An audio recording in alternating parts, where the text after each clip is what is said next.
Is very fortunate যে আমাদের একটা ডিপার্টমেন্ট নিয়ে কিন্তু রোটেশন করলেও উই আর নট মিসিং মাছ, সেটা হল পেজ বোলিং ডিপার্টমেন্ট। আমাদের এই ডিপার্টমেন্টটা বেশ সমৃদ্ধ। তো এই জায়গাটা আমরা খুব ফর্চুনেট যে এইখানটায় আমরা আসলে চেঞ্জ করলেও উই আর নট মিসিং মাছ। আমার মনে হয় বাইরে যারা বসেছেন তারা অ্যাজ গুড অ্যাজ যারা ভিতরে আছেন তাদের মধ্যে। এইখানটা আমার কোনো চিন্তা নেই। এখানে বরং আমাদের ইঞ্জুরি ম্যানেজমেন্টের কিছু ব্যাপার থাকবে। এখানে আমরা রোটেশন করে অবশ্যই খেলাবো, কারণ এখানে সবাইকে ফিট থাকবে।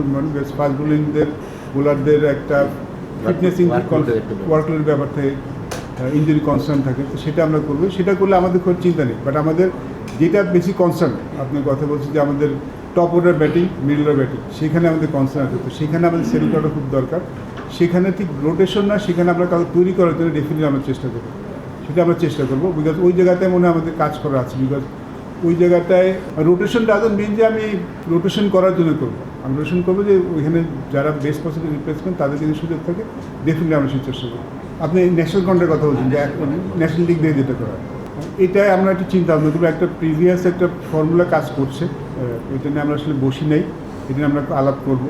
বিকজ আগে প্রথম দিকে যখন আমরা শুরু করেছিলাম তখন তো ছিল যে একটা ম্যাচ বেসিসে করতো, কে কত ম্যাচ খেলতো তার বেসিসে কন্ট্রাক্টটা দেওয়া হতো। তারপরে আমরা একটা সে পারফরমেন্সে গেলাম যে অ্যাটলিস্ট মিনিমাম পারফরমেন্স থাকতে হবে কন্ট্রাক্টে যাওয়ার জন্য।